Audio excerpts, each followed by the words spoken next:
ఊరి తీయాలి నిజానికి 420 హామీలు ఇచ్చి ఇక్కడనే వరంగల్ ఎక్కడనే కాదు ఇక్కడనే వరంగల్ పక్కకే రాహుల్ గాంధీని తీసుకొస్తే ఆయననేమో లీడర్ కాదు రీడర్ ఏం రాసిస్తే గది చదువుతాడు తప్ప ఆయనకు మన్ను కూడా తెలియదు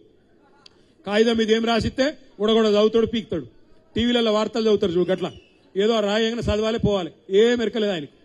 వచ్చిండు రాహుల్ గాంధీ రైతుల మీటింగ్ పెట్టిరు ఏం చెప్పిండ్రు రైతుల మీటింగ్ లా కేసీఆర్ 10,000 ఇస్తుండు మేము 15,000 ఇస్తాం రైతు బంధు అన్నారా లేదా ఇచ్చిర్రా మరి ఇళ్ళ మొక్కలకు ఎన్నిసార్లు ఎగ్గొట్టిండు రైతు బంధు 2 పంటలకు రైతు బంధు ఎగ్గొట్టిండు ఇవాళ కూడా ఎంత ఇస్తున్నాడు 12,000 అట 15,000 ఇస్తా అన్నాడు 12,000 బోనస్ ఇస్తా అన్నాడు ప్రతి పంటకు మొక్కజొన్న వేసినా పత్తి వేసినా వరి అయినా ఏదైనా సోయా అయినా దేనికైనా 500 బోనస్ అన్నాడు వస్తుందా బోనస్ వస్తలేదా కేసీఆర్ అస్సల్దారులకు ఇస్తున్నాడు భూ యజమానులకు ఇస్తున్నాడు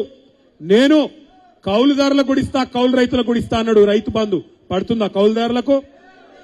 రైతులకే కాదు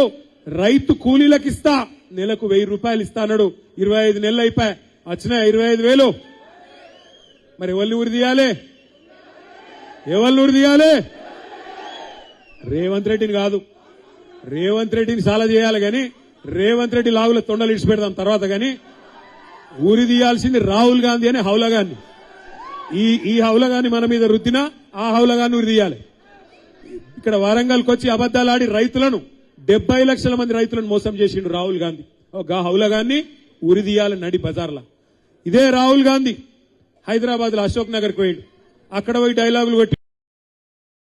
కేసీఆర్ కేటీఆర్ ఇద్దరు ఉద్యోగాలు ఊడగొట్టుండ్రి మీకు మొదటి సంవత్సరంలోనే 2 లక్షల ఉద్యోగాలు ఇస్తా అని అక్కడ ఉండే తమ్ముళ్లను చెల్లెళ్లను రెచ్చగొట్టిండు పాపం ఆ తమ్ముళ్ళు చెల్లెలు నమ్మి పాపం తాండాలు ఉన్నోళ్ళు తాండాలకు వచ్చిరు వాళ్ళ ఇళ్లకు ఊర్లు ఉన్నోళ్ళు ఊర్లలోకి వచ్చిండ్రు పట్నంలో ఉన్నోళ్ళు పట్నంలో పోయినరు వాళ్ళ అమ్మ అయ్య తల్లి తండ్రి అవ్వ తాత కాళ్ళు పట్టుకున్నారు అగో మాకు ఉద్యోగాలు రావాలంటే మీరు కాంగ్రెస్ ఓటేయండ్రి రాహుల్ గాంధీ చెప్తుండు అని చెప్పి వాళ్ళు నమ్మి వాళ్ళ ఇంటోళ్ళతో కూడా నమ్మించి ఓట్లు వేయించి పాలకుర్తి కాన్స్టిట్యున్సీలా ఏం అభివృద్ధి తక్కువ చేసిండు దయాకర్ రావు గారు